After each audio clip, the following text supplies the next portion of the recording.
Atlas Fs around Altus. And so,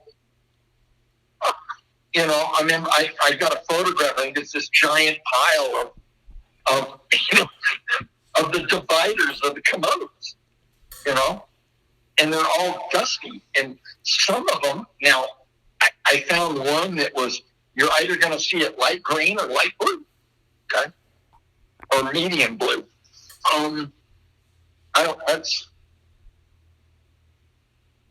But I mean, there's so many more things, Bryce. My God. A lot of times they're just little. Of the 12 Walker sites, we have 2 sites that have different, what we call sumps. And it's really a misnomer. Because in what you call an Atlas F sump is 2 additional sumps in the sump. The sump on an Atlas F was the level below level 8 of the silo. So it's basically 14 feet from level 8 to the concrete floor and 52 feet in diameter. And that's what they called the sump. The first sump. And so, yeah. And then in the center of that was 2 basically 4x4 sumps that went down about, I think, 8 feet. Damn. Right? And each one of those had 7.5 horsepower pumps. And that's how they would keep the water, obviously, from filling up in an Atlas F site. If you had, a lot of hydraulic pressure, from an exterior, moisture from water. Yeah, you imagine Plattsburgh. I mean, that's hardcore. Oh, absolutely. And see, as I was telling you before with Site 1, where you had Phil Moore tells me the story. At one time, he had to go through all the different levels in the silo of Site 1, and he kept hearing, he got down to level 8, and I think even the sump. And he was telling me that all of a sudden, he's hearing this rushing water. And, of course, when you're in the sump, it's kind of spooky to begin with because you're the missiles up above your head with the launch, four-story launch platform. I mean, everything's right there. And here you are in this little sump, and even though it's 14 feet tall and 52 feet in diameter, I mean, I can only fathom what that had to feel like. And all of a sudden, you're hearing this rushing water. What that has to do to you psychologically is kind of funny. What does he do? He lays down and he puts his ear to the concrete floor. Okay? And he goes, Gary, I am hearing rushing water. And the word had it was, he had either talked to some of the core guys, some of the engineers, that made a comment that Site 1 had hit water and that they had to put in an under level 8 concrete culvert in order to disperse the water, to make it, go underneath the site and move on. And so I just, but there's 2 of the 12 sites that have completely, and when you look at all the Atlas F construction histories that are downloadable on Siloworld, you will see that most of the F sites have a flat floor bottom sump. Then you will also see some had a curve, like an elliptical type of a sump. No V. Yeah, and then you will find some of the Nebraska sites and 2 of the Walker sites had 4 sumps in the sumps and didn't just have 2 water ejection pumps. They had 4. Okay? But the kicker is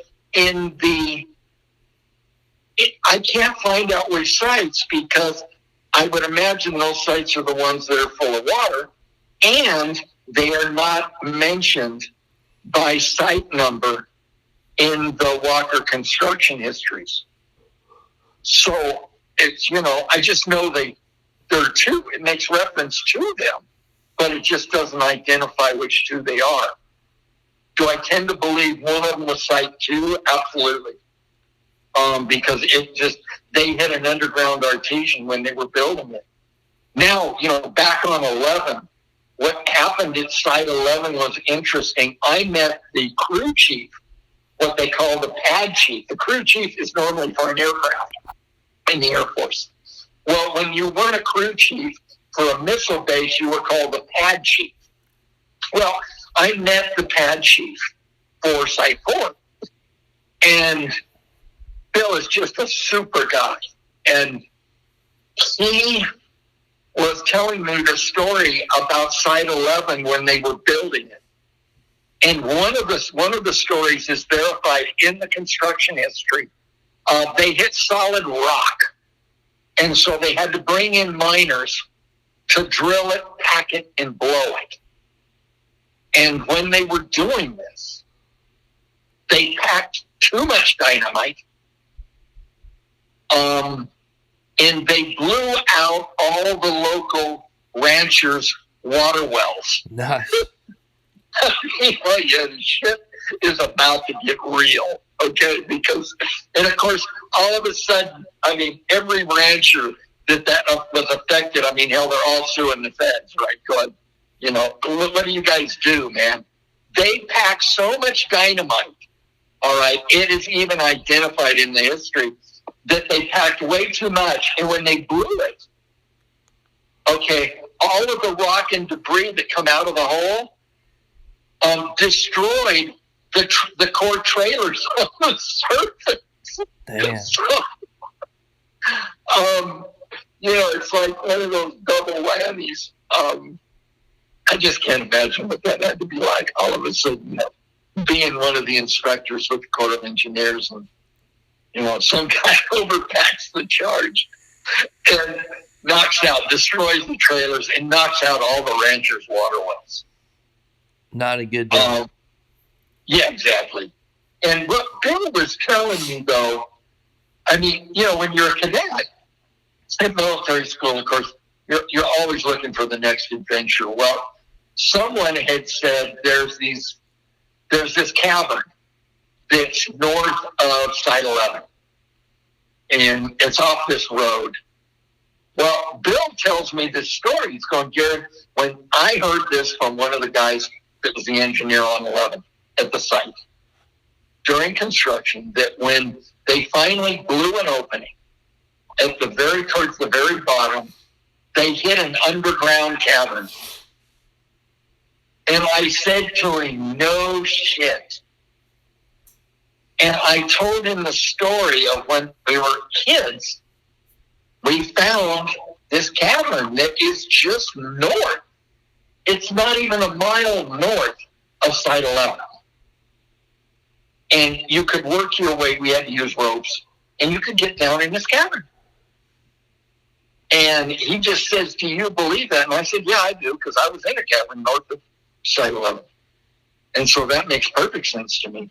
That's awesome. And that they had a hell of a time, I guess, when they were doing some of the construction work on the silo itself, getting ready to, pour the forms. So, it's just one of those kind of bizarre questions. So that you hear.